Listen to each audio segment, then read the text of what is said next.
Bienvenue dans Ma vie de maman naturo, le podcast où l'on parle bien-être, maternité et naturopathie avec authenticité et bienveillance.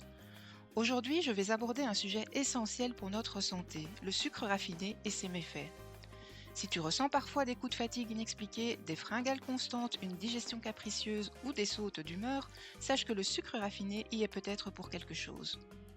Dans cet épisode, je vais te raconter comment et pourquoi j'ai drastiquement réduit ma consommation de sucre raffiné, quels bienfaits j'ai observés et surtout, quelles alternatives saines et gourmandes tu peux adopter pour te faire plaisir sans nuire à ta santé.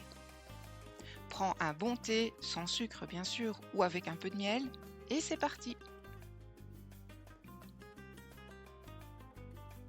Comme tu le sais, j'ai souffert pendant des années d'un syndrome du côlon irritable. Quand j'ai commencé à réformer mon alimentation pour apaiser mon système digestif, j'ai réduit ma consommation de gluten, de protéines de lait, mais aussi de sucre raffiné. Les résultats ont été impressionnants. Moins de ballonnement, moins de fatigue après les repas, plus d'énergie et un meilleur équilibre émotionnel. En comprenant à quel point le sucre raffiné perturbe notre organisme, j'ai décidé de changer mes habitudes en adoptant des alternatives naturelles et plus saines. Le sucre raffiné qu'on le retrouve partout dans les pâtisseries industrielles, dans les sodas, dans les plats préparés, etc., eh bien, il n'a rien de naturel. En effet, le processus industriel du sucre blanc est extrait de la betterave sucrière ou de la canne à sucre, mais il est ensuite raffiné pour obtenir une poudre blanche, fine et pure. Et pendant ce processus, eh bien, il perd tous ses nutriments naturels, tels que les vitamines, les minéraux ou les antioxydants, et il devient donc un produit ultra transformé, déminéralisant et pro-inflammatoire. Quelles sont les conséquences sur notre organisme ? Eh bien, des pics de glycémie, le sucre blanc passe très vite dans le sang, provoquant une montée de glucose suivie d'une chute brutale, ce qui entraîne fatigue, fringales et irritabilité. Il va déséquilibrer la flore intestinale puisqu'il nourrit les mauvaises bactéries et levures, favorisant les ballonnements et les inflammations, ainsi que les troubles digestifs. Il impacte sur notre bien-être émotionnel. Des études montrent que la consommation excessive de sucre raffiné peut être liée à l'anxiété et la dépression car il perturbe les neurotransmetteurs comme la sérotonine. Autrement dit, le sucre blanc n'apporte rien de bon. Il vole plus qu'il ne donne à notre corps. Depuis plusieurs années, j'ai adopté des alternatives naturelles, bien meilleures pour la santé et tout aussi gourmandes. À la maison, j'utilise uniquement du sucre de canne non raffiné bio qui est beaucoup plus riche en minéraux et moins transformé, du sirop d'érable ou du sirop d'agave qui ont un index glycémique plus bas que le sucre blanc, ou du miel brut qui est riche en enzymes et propriétés antibactériennes naturelles. D'ailleurs, si tu cherches du miel de qualité bio et slow food, n'hésite pas à aller visiter la page de mon mari Happy & Co sur sa page Facebook ou Instagram et son site internet happyandco.com où tu trouveras des miels d'exception.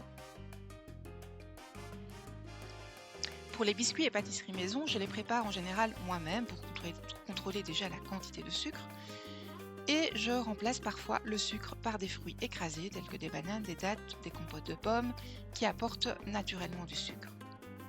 Alors concernant les boissons, ça fait très longtemps que je n'achète plus de soda ni de jus de fruits industriels. J'utilise un extracteur de jus pour faire des jus maison avec un mix de fruits et de légumes. Et pour le côté pétillant, lorsqu'on en a envie, j'utilise depuis plus de 10 ans un SodaStream et je l'édulcore avec des sirops de fruits rouges bio ou des sirops de citron pour contrôler la dose de sucre. Et mon dernier coup de cœur, c'est le kéfir de fruits. Depuis peu, je prépare aussi du kéfir de fruits qui est une boisson fermentée excellente pour la flore intestinale. Elle est légèrement pétillante et bien plus saine que n'importe quel soda. Pour remplacer le sucre, l'industrie agroalimentaire nous propose des édulcorants censés être sans calories ou meilleurs pour la santé. Mais sont-ils vraiment une alternative saine ? Le problème avec les édulcorants artificiels tels que l'aspartame, le sucralose, l'acésulfame, etc., c'est qu'ils trompent notre cerveau. Ils envoient un signal sucré à notre organisme sans apporter de calories, ce qui stimule l'envie de sucre et peut provoquer des fringales. Ils perturbent notre microbiote intestinal. Des études montrent qu'ils peuvent dérégler la flore intestinale et favoriser l'inflammation. Et ils n'aident pas vraiment à réduire le sucre. Comme ils entretiennent l'habitude du goût sucré, ils ne réduisent pas la dépendance au sucre. Les alternatives les plus naturelles sont le xylitol, qui est le sucre du bouleau. Il a un index glycémique bas et ne provoque pas de pic de glycémie.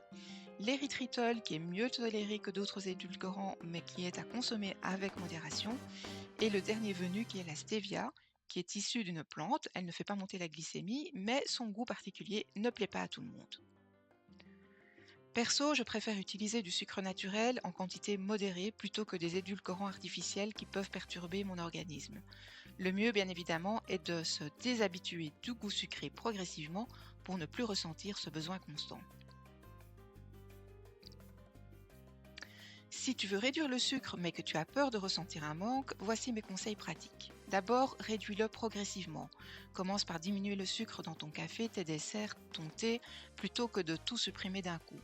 Ensuite, favorise les sucres naturels tels que les fruits frais, les fruits secs, le miel, etc. Lis bien les étiquettes. Le sucre raffiné se cache sous de nombreux noms, comme le sirop de glucose-fructose, saccharose, dextrine, etc.